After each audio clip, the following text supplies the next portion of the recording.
You might equip it with piercing vision as one of your perks, your perk 2, that allows you to actually highlight people through walls that you've suppressed. So yeah, to my knowledge, this is the first time in COD history we have had a fully functioning clan system at launch. The idea of making every map into shipment, I love that. All right, and welcome back, guys. We got the full MP reveal for Vanguard today. With that, we got a trailer. The trailer itself's kind of cool. It obviously gives us actual gameplay with a bunch of stuff, but more importantly, after the trailer, they revealed how some of the mechanics are going to work, and some of the stuff we can kind of already see how it's going to affect zombies, which I think's huge, and some of it I'm really excited for.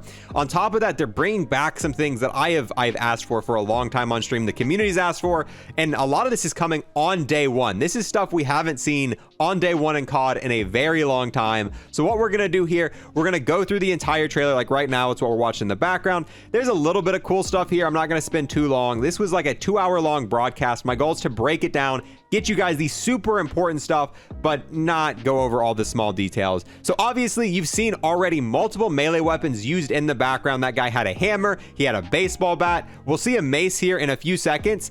I don't think there's going to be a bunch of melee weapons on launch. I think these are just different finishing moves that are going to be available on launch, because it'd be weird for a COD game to launch with like 30 different melee weapons. Yeah, right there's the mace. Unfortunately, I've watched through the entire thing. I didn't see a single e-tool. So yeah, there's a sledgehammer. These are all, I think these are all just finishing moves that these operators have. Was that a grenade launcher? But moving on.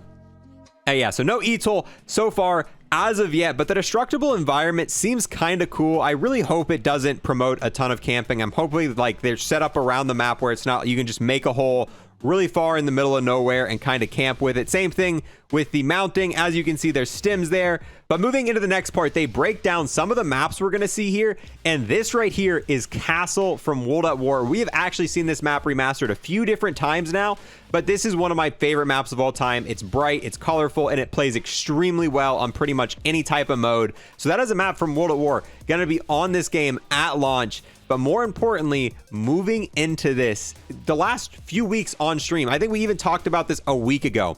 We brought up the fact that Dome has never once been remastered in Call of Duty ever. This has been in the game since World at War, and this is Treyarch's version of Shipment. This is essentially the other Shipment type map, and it never moved past World at War. It never got remastered.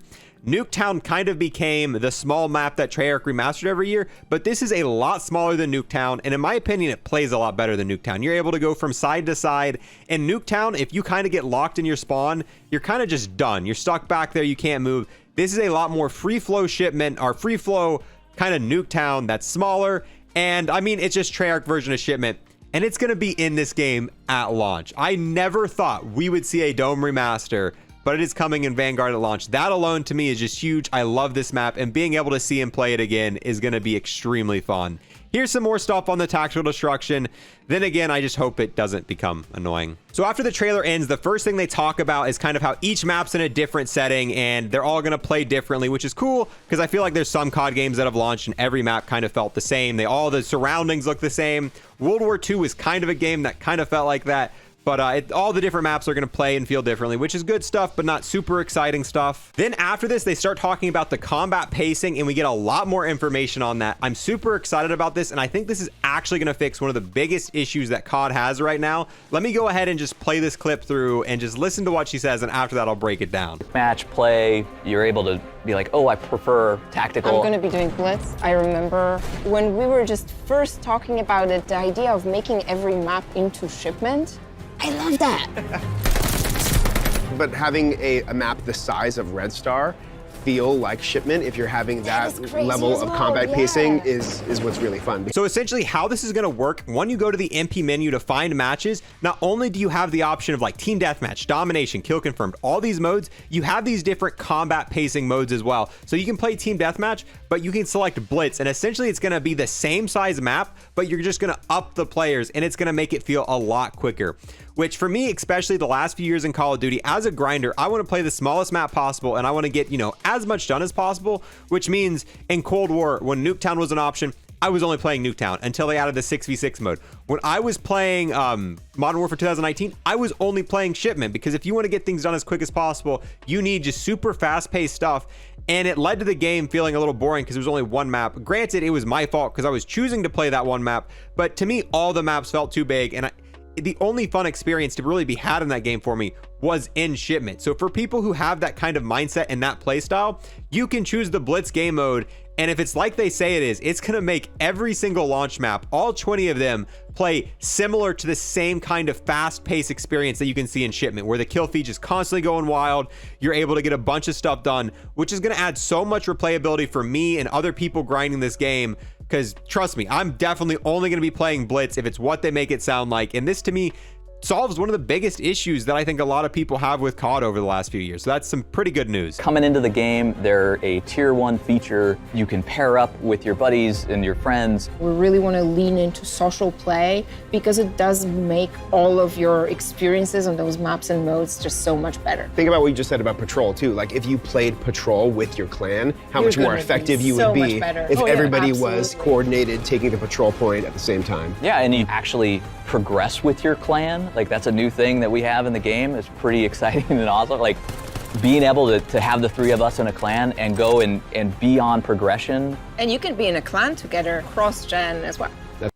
So yeah, to my knowledge, this is the first time in COD history we have had a fully functioning clan system at launch. And on top of that, not only is it going to be just a clan system, which we've seen them kind of implement in some of the past games, like, 3 or 4 months after launch, sometimes 6 months after launch. And it was pretty basic. All it did was let you join like a clan, and it was just a glorified friends list.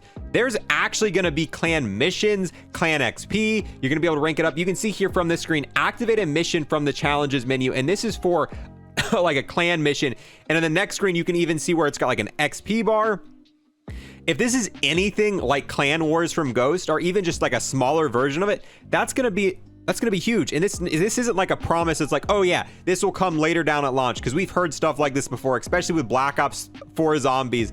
Oh yeah, there's gonna be this stuff, and it just never ends up showing up. This clan system is gonna be in the game at launch, and even if it just has missions where you can level up the clan a little bit, that's so much more integral than these other kind of clan systems. Like Modern Warfare 2019 had a clan system, but there really wasn't much you could do with it. Black Ops 3 had a clan system, but if there's not leveling and progression for the clan, it feels just kind of vague. So I wonder how many people you can have in a clan. If it allows tons of people, we'll have an open clan for everyone to join. But I'm super excited about this feature. And even if it's not at launch, kind of like the clan system from Ghost, if they implement that into this game, that's going to be so much fun. I had a lot of fun with the clan system. Then the next thing they talk about and break down is essentially, the breakable barriers. And on top of that, the mounting and the leaning. All stuff like this is you've got, actually that's kind of cool. It breaks the window and drops down. Stuff like that to me can make, there's probably going to be some insane S&D clips with that. But to me, the whole mounting and stuff like that, it doesn't really matter how much they talk about it and how smooth it is. This is something that we're going to have to experience in game to get a feel for. I don't know if this is going to be broken, and I don't know. The explanation doesn't really give us much info on that. Heavier the caliber, the more it's going to change the look of the walls. It's not just visual either. Increasing the caliber does increase the damage the bullet does. So we're kind of moving away from this concept of protecting rate of fire and damage. We're letting the players control it. We have created a class in the game, and we're building on what was done in Modern Warfare 2019. You got your primary weapon, secondary weapon, 3 perks, lethals, and tacticals.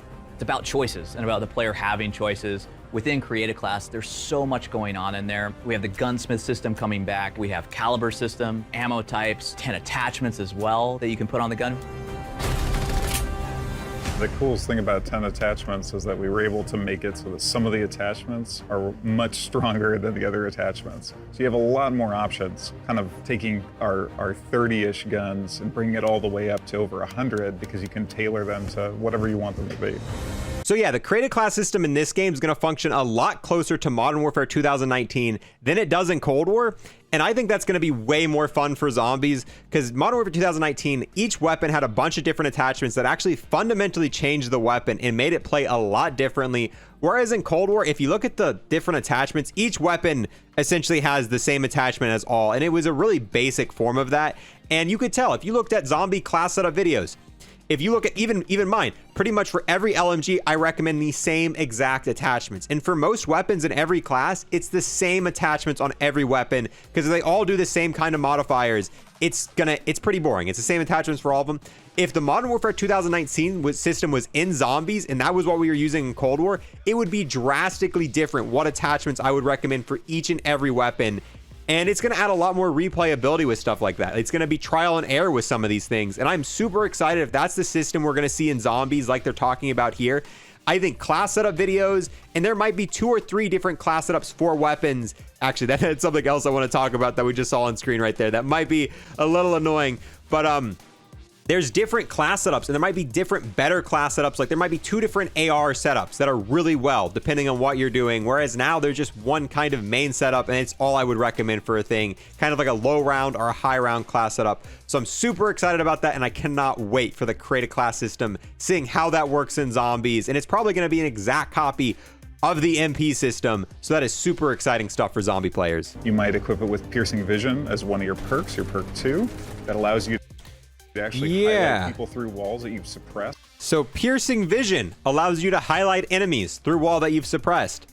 For MP, this is probably going to be super toned down, and it's probably not going to be that OP, but I don't know how they're going to balance that perk in hardcore. If you're able to shoot through a wall, shoot near someone, and all of a sudden you've got an outline, that might be extremely broken for hardcore. Core, I don't know. Usually stuff like this, like we've seen Wallhack stuff kind of where you can see enemies through walls in most other games. Black Ops 2 had the MSC scope. I don't know what the name of the scope, but it's a scope that allowed you to see through walls. And it was in the trailer. A lot of people complained heavily about it because they're like, bro, this is going to break MP. For Core, that MS scope did nothing. It didn't really help you at all. But move into hardcore, that scope was broken as crap. So I have a feeling this perk is probably going to break hardcore. It's probably going to be pretty underpowered when it comes to core, though. As you're randomly assigned an operator when you start the game, you can now use that operator as much as you want. And then they have operator progression, which is a brand new thing where as you're leveling that operator, you're getting cosmetic rewards. They have charms that are based on their backstory, new cool animations that we use in the game for finishing moves and everything else that really immerse you in that experience. We don't have factions in multiplayer. It's Team A versus Team B. It is a very deliberate decision, but it's one that we found was for the best of the game. It allows players to... So from what it looks like, you're going to have different characters, and when there's no faction, so whatever character you're using, you can use on either team. But it looks like the characters themselves have progression in levels, and it's a little confusing because they were talking about campaign and then went into this. So it might be that only in campaign that the operators have levels, but I don't think that's what they're talking about. I think there's going to be one level for your operator, and it's probably going to be cross progression like the weapon level. So if you're playing campaign, MP, or zombies, you're getting that XP regardless.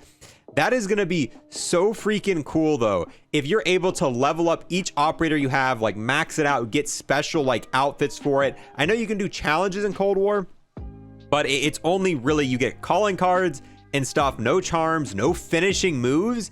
And if this is even just a small, super toned down version of Black Ops 3 hero gear and that progression system we've seen in that, that's going to be insane. Then after that, they talk about the PC version, how it's, you know, obviously the most optimized version ever. The same stuff we hear every year. We're not going to really tell till we're able to play it on PC and stuff like that. And then they talk about the new Warzone map, which honestly looks super sick. I'm not a Warzone player, but some of these scenery, this looks like a super bright and vibrant version of Warzone.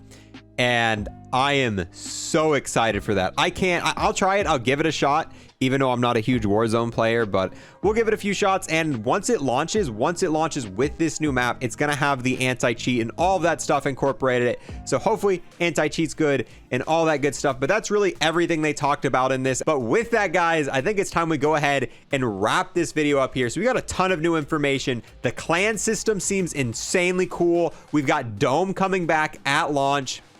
We've got the Modern Warfare 2019 kind of customization system, which I think is going to play super cool in zombies. A little bit of information on progression and stuff like that. So the next thing, now that we've got the MP reveal, the next thing they've got to reveal is zombies, and we're going to see a lot of that come October. So once that comes, I'll break all that down as well. But yeah, definitely let me know what your favorite part of this was. Out of everything we listed here, what are you most excited for? What are you least excited for about? Is it the mounting? Is it the destructible environments? The perk that allows you to see enemies through walls? But thank you guys so much for watching, and I'll see you guys next time. Real quick here at the end of the video, I want to thank everyone who became a YouTube sub or a Twitch subscriber, and extra special thanks to everyone who became an Unlocked Plus member on YouTube. We've got the man, the myth, the legend, Cryptic. We've got Hunter Reed Don Doe. We've got the man whose name should be really easy to pronounce, Yamasta. We've got the legend Sergeant CJ, the ETOL lawyer you don't cross Host. We've got the friend who always comes through, Drew. The DMCA claim waiting to happen, Snap. And then we've got Luke.